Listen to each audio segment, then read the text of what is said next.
Hi everybody, Cheryl coming to you from the Ladies Garden and Home. It's February. It's seed starting time.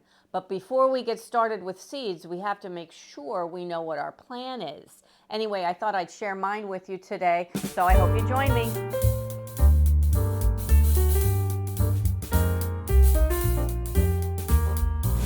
So I found this book. It's called Finding God in the Garden, Devotions for Every Season. Here's something that I wanted to read you very quickly. It's from Proverbs 21:5, and it says, "The plans of the diligent lead surely to abundance, but everyone who is hasty comes only to poverty."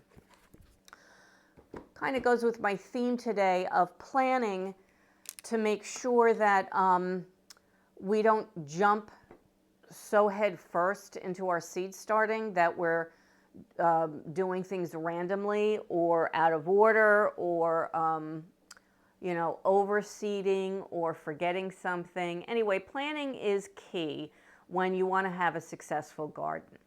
And for any of you who have followed me, you know that for planning purposes, I enjoy using the Farmer's Almanac Garden Planner. It's an online software program that lays out you lay out your garden bed, and you drag and drop the types of flowers and the types of vegetables that you want to plant, and it gives you a good idea of the spacing needed. It gives you ideas of companion plantings, and one really nifty feature of this is that you can roll over, for say my 2025 plan, the plan from 2024, which means I don't have to put in all the measurements again, and it carries over perennials. In essence, this year, I found it a lot easier than I have in the past year. My first garden here was in 2020, so this is going to be my 5th year in this particular plot. And what I have discovered in the last 5 years, and this kind of goes to show that it's really important, if you have struggles or failures in the garden, to look at it in a positive way and learn from it. Because what I've learned over these last 5 years is that there are places where I can grow things well, and then there are places that the same vegetable won't grow, even though it's a small plot, or it doesn't do quite as well. What I sort of decided to do this year is pretty much take where my successes were planted and just do the same thing. Because I amend my garden soil, which means, it's got to it's freshened up with nutrients every year. And anyway, I wanted to show you what my plan looks like for all 4 seasons, okay? So this is my winter plan. Now, this is my backyard, and as you can see, here is my patio, up here is my deck, and this is mostly anything that's in the garden is just plants that I've overwintered from the fall, and perennials.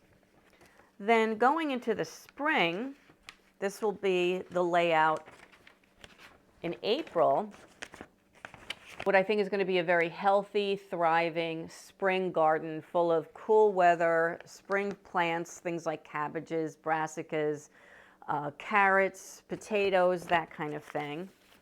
And then in July, I'll show you the summer plot.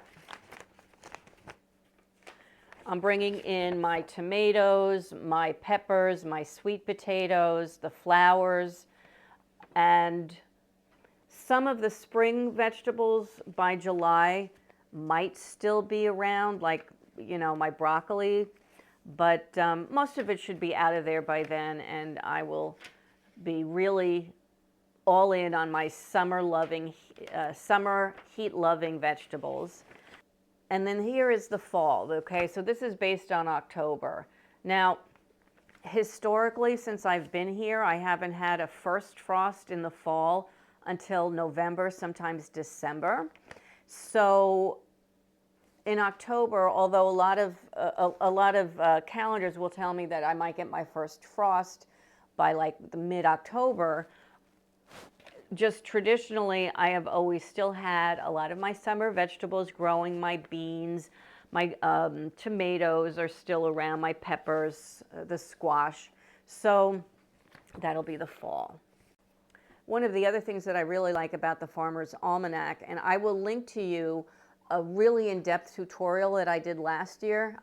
It seems to be very popular, and it shows you the difference between the free version that you can get a lot out of, the trial version for 14 days, or if you decide to go with the paid version, which is I think about $30 a year, which is well worth it as far as I'm concerned. But I'll link that so that you can take a look at that if you're interested. And again, I don't get anything out of promoting this. I just have been using it and I enjoy it. And part of the reason that I really enjoy it is because after you've pretty much decided, or at least drew out your plans for the garden, it gives you an entire list of everything that you've decided that you want to plant, and it's a pretty extensive list, and you can sort it by when you need to sow things indoors. And as you can see, there's a lot of things that this says that I should sow in March, okay? But that's based on my last frost coming sometime in mid-April. What I've noticed by keeping track over the last 5 years is that my last frost has been sometime in March. So I'm moving everything that says March here over to February, which means I have a lot to sow in the month of February. So I thought I would take you through some of what I've already started, and I actually made a video on it, but there was no audio in the video, so I had to scrap the whole thing. I don't even tell you how many hours it took. Anyway, I was going to redo it, but those seeds were already sown, so I figured, well, that doesn't make any sense. But when I sow some more seeds later this month, I will certainly take you along for that. But some of the things that I've already sown are the onions, and I did make a video 1 or 2 years ago, which I will also link if you're interested in seeing how I sow my onions. And I've sowed my leafy greens, and I did that the very last week of January, and some of them have already sprouted, which is exciting. And I did a video 1 or 2 years ago on how I sow leafy greens as well, and I will link that as well. So I don't need to really go through that again. But I thought I would show you, having started some of them in January, getting a little bit of a leg up, what they look like now. Here are my onions, and I have 4 different varieties of onions, and actually I had sown 6 different varieties of onions, but 2 of the packets were very old and they never came up. So I decided in their place to sow some leeks, which is why these are a little bit behind. But anyway, this is my onions and my leeks. And over here, we've got some lettuce that's already sprouted. This only took 3 days to sprout, which was very exciting. In here, in my little makeshift humidity domes, which are just plastic bags, we've got some escarolas growing and some more lettuces that haven't come up yet, some spinach that hasn't come up yet. These were sown, again, the end of January. And back there, I have pansies and hibiscus. And I planted the hibiscus early because in my attempts of growing hibiscus in the past, I had to bring it inside before it flowered because I just didn't give it enough time for my season. So I figured I'd get a jump start on it and start them inside. And the pansies, although I winter sowed the pansies last year, I found that it didn't give them enough time to grow before they could flower, before the really hot weather, which they don't like, rolled in. So anyway, those are 2 flowers that I started in January as well. And another thing that I did in January is I started chitting my potatoes. I just bought 3 bags of organic potatoes from the supermarket, yellow gold, russet, and red. And I just put them in this egg crate, and I'm waiting for them to sprout and give me a bit of a head start before I plant them out in March. So one of the things I like to do is break up my months when I'm thinking about planting or sowing into the beginning of the month and the end of the month. So from the 1st of February to say the 14th of February, I'm going to take care of mostly sowing my cool weather vegetables and some of the heat-loving herbs, and like basil, for example. And then I'm also going to do some of the longer length growing vegetables, like peppers take quite a while, and eggplants before they can mature and give you some fruit. So I'm going to do those the beginning of February, and these are the ones that I'm thinking of.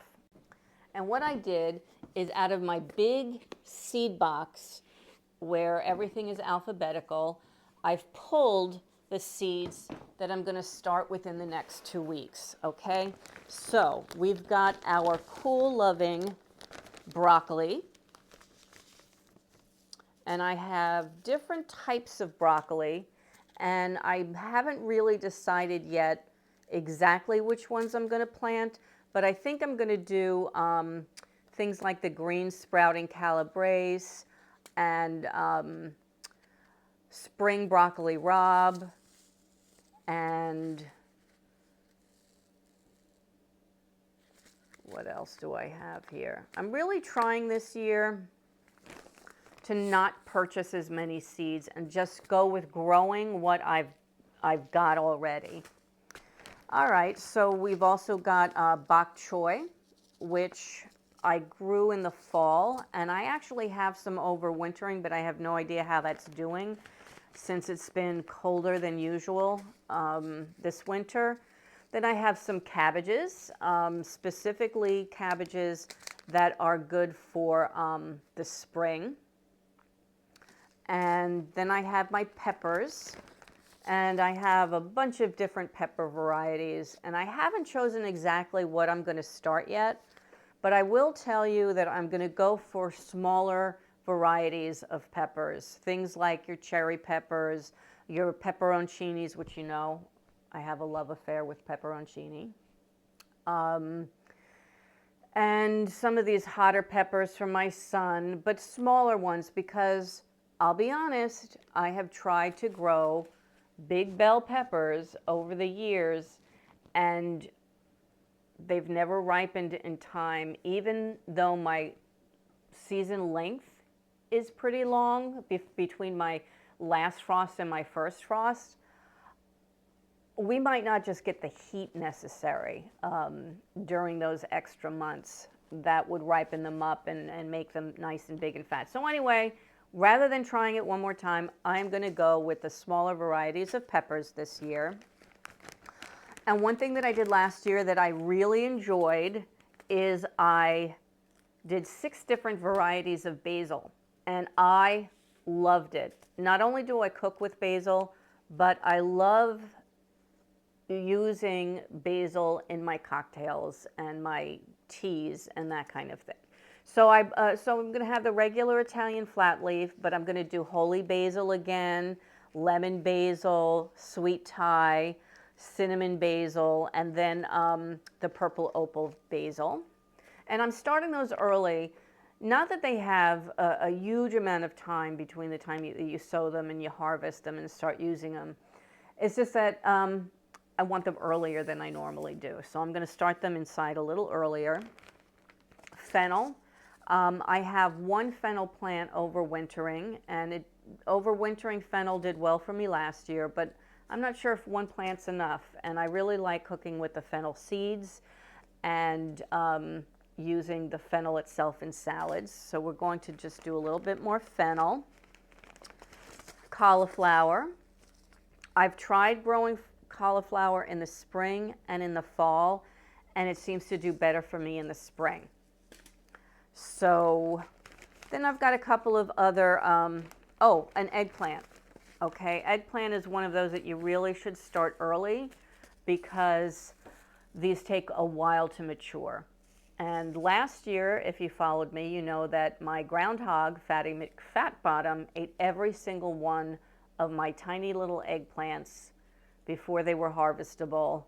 Never got one. Got to really figure out what to do about him this year.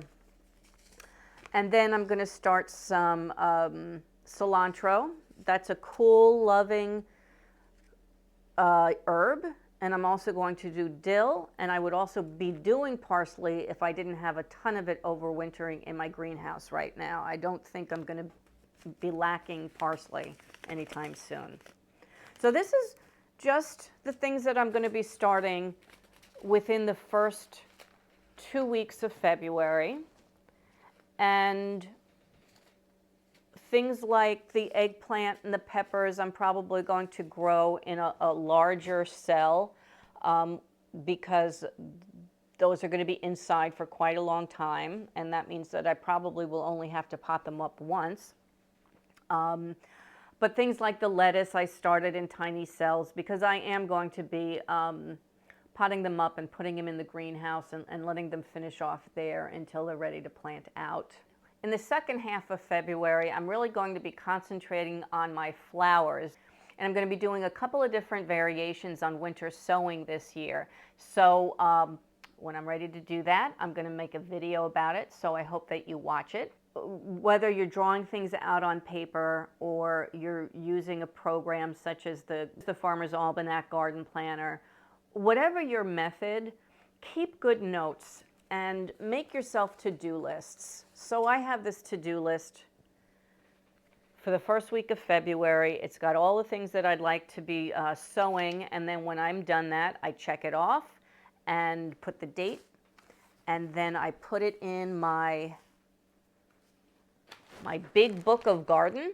This is my journal, and I did a video on this as well, which I will link. But I keep all of my records over the last 4 years on sticky notes that I then put once I've finished. And so when I'm planning the next week out, I can say, oh, this is what I did last year.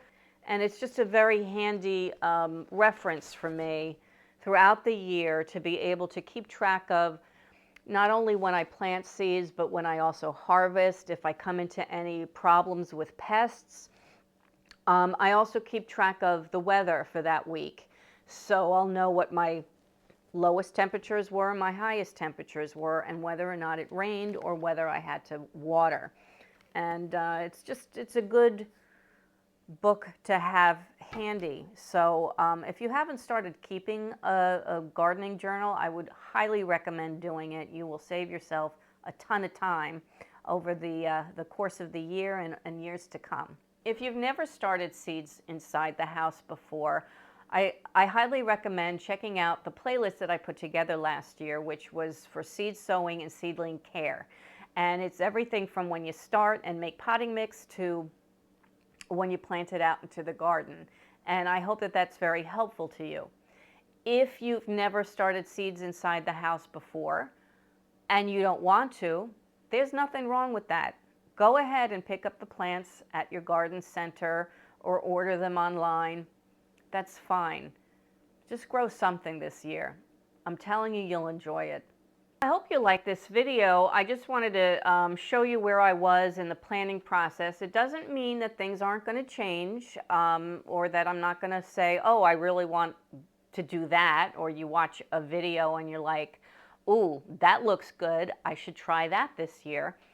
But it gives me a good platform to start, and also it gives me an idea of what I need to do in the next 2 weeks. For those of you who know me, you know that my sweet lady passed about a month ago, and she was my constant companion and best friend and supervisor in the garden.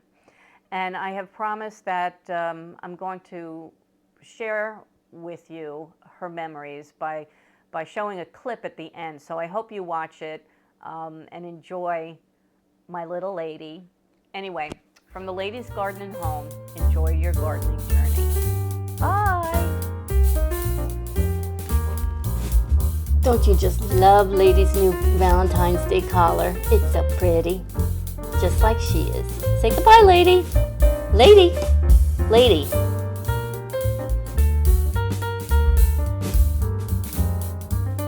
Lady says goodbye.